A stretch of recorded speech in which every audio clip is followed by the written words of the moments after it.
우리 총회교육자원부에서 매년 이 사순절의 깊은 묵상이라는 걸 펴요. 출판하거든요. 근데 작년에 제가 1일차, 2일차, 그리고 21일치, 28일차를 제가 맡았고요.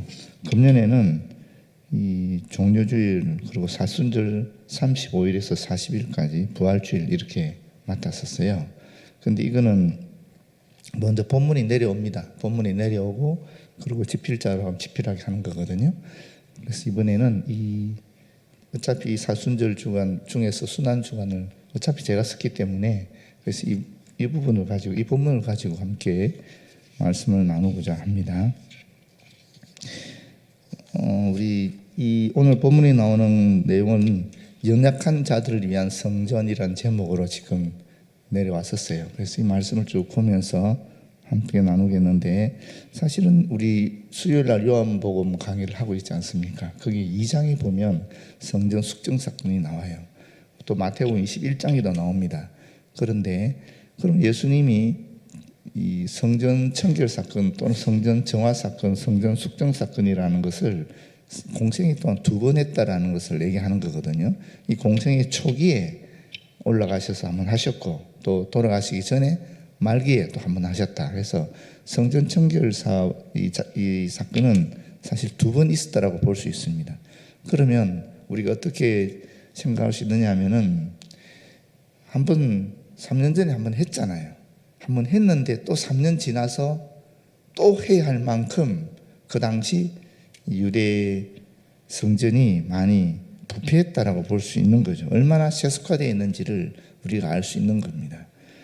예루살렘 성전은 여러분 알다시피 3번째 성전이죠. 솔로몬 성전이 제일 먼저 있었고 그 다음에 망하고 나서 바벨론에 의해서 망했을 때 또 스룹바벨 성전이 2번째로 건축이 되었고 그 다음에 3번째로 로마 제국 식민지하에 있을 때 이 헤롯 왕이 만든 성전이 헤롯 성전이거든요. 성경에 의하면 예수님 시대에 벌써 이때까지만 해도 46년 동안 계속 보수하고 확장 공사를 하고 있었던 것으로 나타나 있는데, 문제는 이 헤롯이 정통 유대인 혈통이 아니에요. 이두메라고 해서 이방인 혈통이에요. 그런데 헤롯 왕가, 죄송합니다. 헤롯 왕가가 아니라 이 하소모니안 왕가라고 해서 유대인들이 독립운동에 일으켜서 한 번 독립을 획득한 적이 있거든요. 잠깐 짧은 시간이었지만 그 왕가의 공주와 결혼하면서 일종의 유대 왕족이라는 걸 받았어요. 그리고 나서 유대를 다스리게 된 사람인데, 그러다 보니까 유대인들이 환심을 사고 또 자기가 바로 잘 지배하기 위해서 그래서 이 만든 것이 성전입니다. 그러다 보니까 이 성전 자체가 정치적인 통치 기반을 위해서 만들어진 거예요. 그러니까 여기 엄청난 이권의 연결고리들이 있는 겁니다. 정치 지도자들하고 종교 지도자들 간에 연결고리들이 있었다라는 것입니다. 그러니까 더 부패할 수밖에 없는 거죠. 말씀을 좀 분석해 보겠습니다. 예수께서 성전에 들어가사 성전 안에서 매매하는 모든 사람들을 내쫓으시며 돈 바꾸는 사람들의 상과 비둘기 파는 사람들의 의자를 둘러 엎으셨다라고 되어 있는데, 사실 예루살렘 성전 입성을 하지 않았습니까? 예수님이 그 전날 종료주일날 그때 이미 성전에 들어가셨어요. 들어가셔서 다 그 매매하는 걸 다 보신 거예요.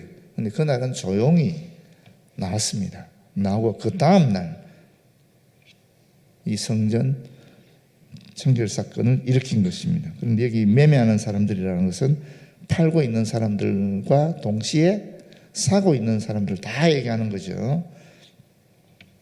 근데 여기 이게 어떤 의미가 있는지 좀 살펴볼 필요가 있는데, 사실 멀리서 성전을 방문하는 순례자들을 위해서 만들어진 것이 이 희생 제물을 성전 가까이서 파는 거예요. 그런데 이게 부패하다 보니까 희생 제물을 가져오면 이 희생 제물이 적합한지 적합하지 않는지를 제사장이 판별하는 겁니다. 그래서 이 제물은 흠이 없는 것이니까 하나님께 바쳐도 된다. 뭐 이 제물은 흠이 있으니까 안 된다. 이런 식으로 해서 판단하는 것이 제사장들이었거든요. 그런데 제사장들이 바깥에서 멀리 아무리 깨끗하게 흠 없이 재물을 가져온다 할지라도 부적격 판단을 해버리는 거예요. 그럼 어떻게 되겠어? 어쩔 수 없이 살 수밖에 없는 건데 그게 바로 자기들이 키우는 것이에요. 그러니까 자기들을 통해서 사면 흠이 있어도 합격이 되고 아무리 흠 없이 가져오더라도 자기들을 통과하지 않으면 안 되게 만들어 놓은 거예요. 더 황당한 것은 이렇게 멀리서 깨끗하게 흠 없이 가져온 희생제물을 부적격 판단하고는 그걸 싼 값에 사는 거예요. 사고 그걸 다시 비싼 값으로 파는 겁니다. 심지어 기록에 의하면 가장 심각한 것은 가난한 사람들을 위한 희생제물이 성경에는 비둘기로 되어 있거든요. 비둘기를 가난한 사람들이 드릴 수 있어요, 하나님 앞에. 근데 이 비둘기 가격이 무려 80배나 폭리를 취했다라고 얘기해요. 그러니까 말할 필요가 없겠죠. 엄청난 부패가 일어나고 있다고 볼 수 있는 겁니다.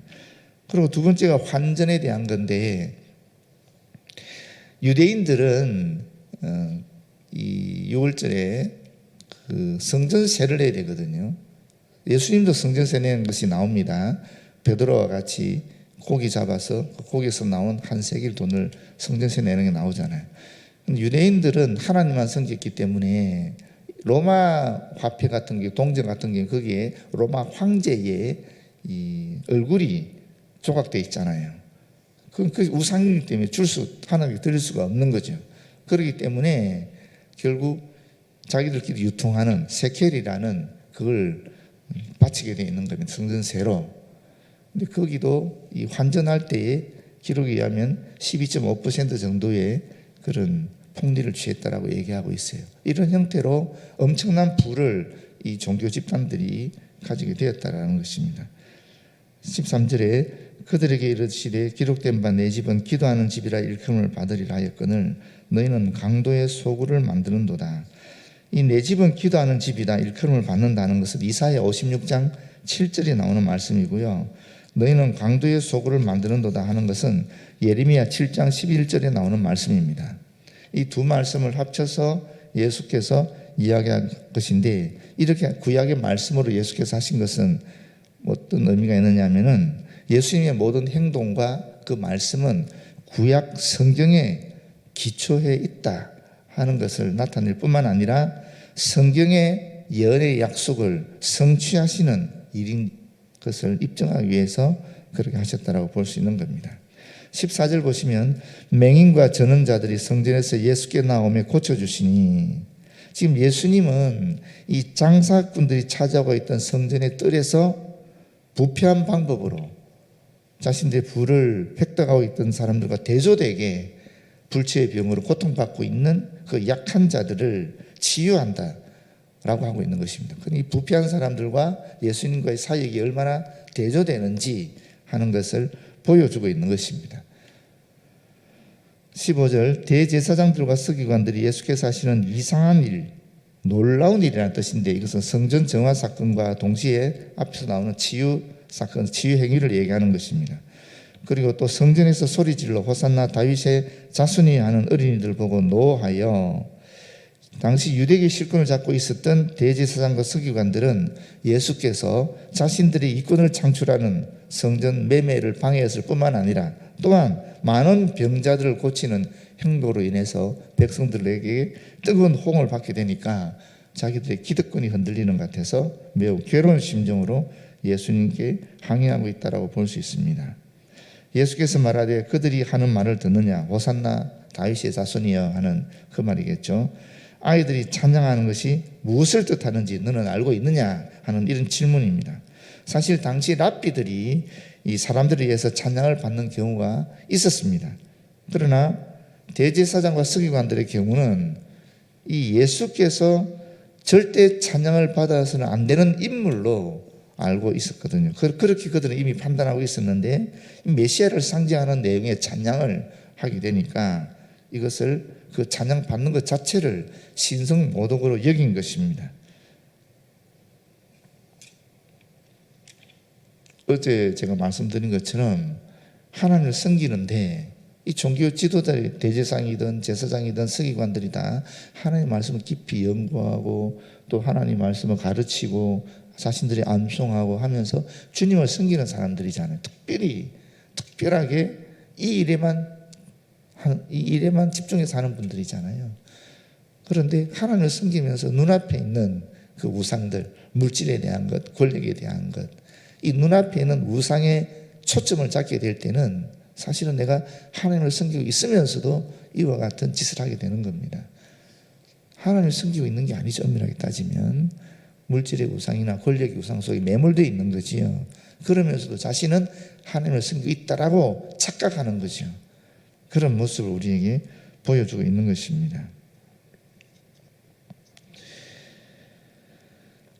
예수께서 이르시되 그렇다 어린 아기와 젖먹이들의 입에서 나오는 찬미를 온전하게 하셨나이다 함을 너희가 읽어본 적이 없느냐. 시편 8편 2편에 2절에 보게 되면 8편 2절에 주의 대적으로 말미암아 어린아이들과 젖먹이들의 입으로 권능을 세우시며 이는 원수들과 보복자들을 잠잠하게 하려 하십니다. 이런 말씀을 그대로 예언의 성취가 이루어진 것이다라고 지금 얘기하고 있는 거죠. 근데 여기 10편 8편 2절에는 권능을 세우신다라고 얘기하고 있는데 오늘 본문에서는 찬미를 온전하게 하셨다 이렇게 되어 있지 않습니까? 이 찬미라는 말과 권능이라는 말이 사실은 같은 단어입니다. 같은 단어인데 이렇게 해석을 하고 있거든요. 그러니까 이 말씀은 무슨 말이냐면은 오늘도 우리가 찬양을 하겠지만 찬양 속에는 하나님의 권능이 있어서 찬양을 드리는 자에게 하나님의 권능이 나타난다라고 볼 수 있는 것입니다. 우리가 말씀에만 하나님의 권능이 있는 것이 아니라 찬양에도 하나님의 권능이 있다라는 것이죠. 그래서 찬양을 곡조 있는 기도라고 하기도 하고 성도들이 곡조 있는 신앙 고백이라도 하지 않습니까? 여기에 성령의 영감이 분명히 있다, 하나님의 권능이 있다라는 것을 분명하게 알려주는 것입니다. 그리고 17절에 보게 되면 그들을 떠나 성 밖으로 베다니에 가서 거기서 유하시니라. 이것도 재미있는 표현입니다. 예수님이 지금 어디를 떠난 겁니까? 어디를 떠났다 그랬을 때는 장소를 얘기하지 않습니까? 지금 성전을 떠나신 거예요. 성전을 떠나신 것인데 그들을 떠났다. 대제사장들과 또 서기관들과 부패한 종교 지도자들을 떠났다라고 기록되어 있는 거죠. 이것은 부패하고 타락한 유대 종교 지도자들과의 완전한 단절을 선언하셨다라고 볼 수 있는 겁니다. 더 오늘로 이야기하면 우리 교회는 결코 이런 부패한 모습을 보여서는 안 된다 하는 것이 예수님의 뜻인 것을 발견하게 되는 거죠. 자, 여기서 우리가 느낄 수 있는 것, 어떤 것이 있는가 세 가지로 살펴보겠습니다. 첫 번째는 오늘의 개신교회, 우리 개신교회에서 대제사장과 서기관들은 누구인 것 같습니까?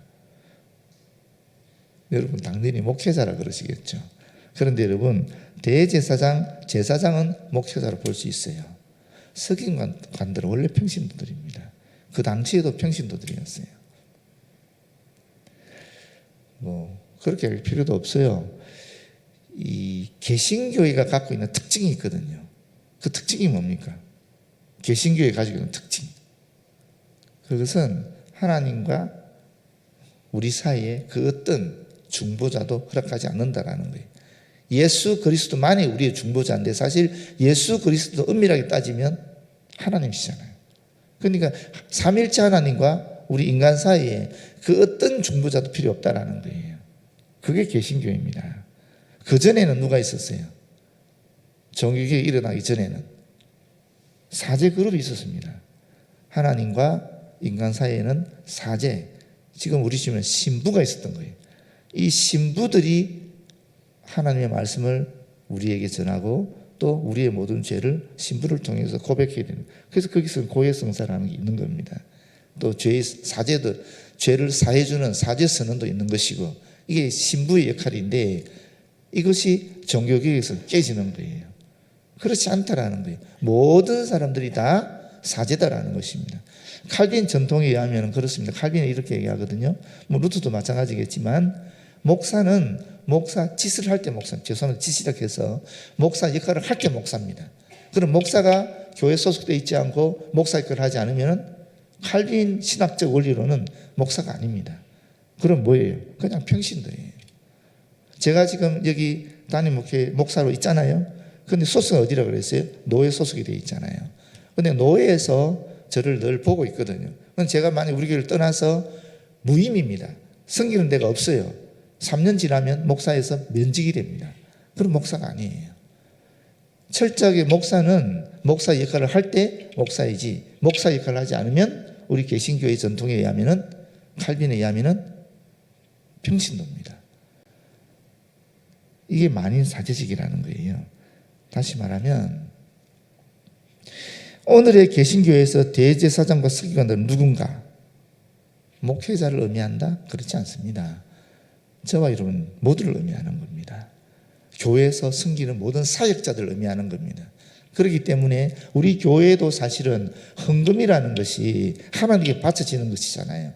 그리고 이 헌금이 모아져서 어떻게 갑니까? 모든 부서별로 주님이 일을 하는데, 사람들을 섬기는데 사용되고 있지 않습니까? 그러면 그 헌금을 다루는 모든 사람들이 바로 본문에 나오는 대제사장들이고 서기관들이 되는 거예요. 그래서 이 헌금을 어떻게 사용하느냐, 거기서 하나님 우리를 보시고 판단하시는 겁니다. 그래서 우리가 헌금 사용을 굉장히 조심스럽게 잘 해야 된다 하는 말씀을 하고 있는 겁니다. 두 번째 우리가 생각해 볼 것은, 예수님께서 오늘 우리 교회 오시면 어떻게 할까? 우리 교회를 보시고 어떻게 판단하실까? 강도의 소굴이라 그러실까? 아니면 치유의 장소로 여기실까? 근데 자신 있죠, 우리는. 그래도 우리 교회 정도면 주님이 칭찬하실 거야. 사실 그렇지요. 칭찬할 거리가 너무 많으니까요. 그럼 두 번째 질문이 있습니다. 예수께서 우리 교회가 아니라 여러분의 마음의 성전에 오시면 뭐라 그러실까? 우리 마음의 성전에 오시면 무엇이라고 말씀하실까? 그건 하나님만이 아시는 거죠. 하나님과 우리만이 아는 거잖아요. 각자 개인만이 아는 거잖아요. 내 마음의 상태, 내 마음의 성전의 상태는 그렇지 않습니까? 오셔서 매매하는 집이라 그러겠습니까? 아니면 기도하는 집이라 그러겠습니까? 아니면 하나님께 영광을 돌리는 권능의 찬양을 올리는 곳이라 그러겠습니까? 내 마음에서 비둘기 팔고 돈 바꾸는 이와 같은 세상의 가치관, 이 물질에 대한 욕심, 이것이 가득 차 있으면 예수께서 우리에게 강도의 소굴이라 그러실 것이고, 내 마음에서 그리스도로 말미암아 계속적인 치유가 일어나고 있다면, 상처가 치유되고 관계가 회복되고 나한테 잘못한 사람은 용서해주고 또 사랑으로 가득 차서 섬기고, 이런 것이 내 마음의 성전에서 일어나고 있다면 예수께서 칭찬하시겠죠. 결론적으로 말씀드리면 내 마음의 성전에서 어린아이들과 같은 이런 찬양이, 주님을 향한 영광의 찬양이 올려 퍼지고 있다면 내 마음의 성전은 권능의 역사가 일어나는 곳이겠죠. 그렇지 않겠습니까? 어린아이가 찬양을 제대로 하겠습니까? 말도 또렷하지 않은 아이들이. 그럼에도 불구하고 그 어린아이 찬양을 온전하게 하셨다. 비록 또렷하지 않고 또 음정이 맞지 않는다 할지라도 아이들이 그 순수한 찬양을 온전하게 해주시는 하나님께서, 비록 우리 마음의 성전에서 우리가 나름대로 주님께 영광 돌리기 애를 쓰지만 실수도 할 수 있고 넘어질 수도 있고 또 어떤 경우는 또렷하지 않고 헷갈리게 하는 경우도 있지만, 그러나 하나님의 영이 우리의 온전한 마음의 중심을 보시고 이것을 완전하게 해주신다는 것입니다. 영광 받아 주신다는 것입니다. 여러분의 마음의 성전은 어떠합니까? 우리 순환주간을 맞이해서 우리 마음의 성전이 지금 어떤 상태에 있는가를 다시 한번 확인하시고, 혹시 내 마음이 다른 세상의 가치관 속에 빠져서 어떤 사람을 쫓거나 물질을 쫓거나 사상을 쫓거나 권력을 쫓거나 그러고 있지는 않는가? 만약에 그러하다면 하나님 예수 그리스도의 이 강도의 소굴로 만들었던 이 질책을 받아들이시고 다시 기도하는 집으로, 다시 주님께 영광을 돌리는 그런 성전으로 우리의 마음을 변화시키기를 바랍니다. 세 번째, 성전에 오는 사람들은 누군가 하는 것입니다. 성전에 오는 사람들은, 교회에 오는 사람들은 사실은 갈급하니까 오는 거거든요. 뭔가 부족하다고 느끼니까 오거든요. 그렇지 않습니까? 우리는 죄인입니다라고 느끼기 때문에 오는 거잖아요. 주님 앞에 가까이 오기 위해서 오는 거잖아요. 연약한 사람들을 위해 쏘는 것이 성전인데, 근데 이 우리의 연약함이 우리의 마음의 성전조차도 쪼그라들겠다라는 거예요. 하나님께서 우리에게 주신 것은 엄청난 거잖아요. 그렇지 않습니까? 영원한 생명을 허락하셨거든요. 하나님의 지혜와 능력과 영감이, 하나님의 은사가 사실 우리 안에 가득 넘칠 수 있도록 주님은 대기하고 있는데, 우리가 우리의 마음의 성전을 너무 이렇게 작게 좁게 만들었다라는 것입니다. 어떻게 해야 되겠어요? 우리의 마음의 성전을 확장시켜야 되겠죠. 그렇지 않습니까? 그전에는 나만을 위해서, 내 자녀만을 위해서 기도하고 했다면 이제 교회를 위해서, 또 교회에서 섬기는 사람들을 위해서, 좀 더 나아가서 우리 지역에 있는 사람들을 위해서, 좀 더 나아가면 이 나라와 이 민족을 위해서, 좀 더 나아가면 세계 열방을 위하여, 고통받는 사람들을 위하여 기도할 수 있는 그런 마음의 성전이 넓혀져야 된다는 겁니다.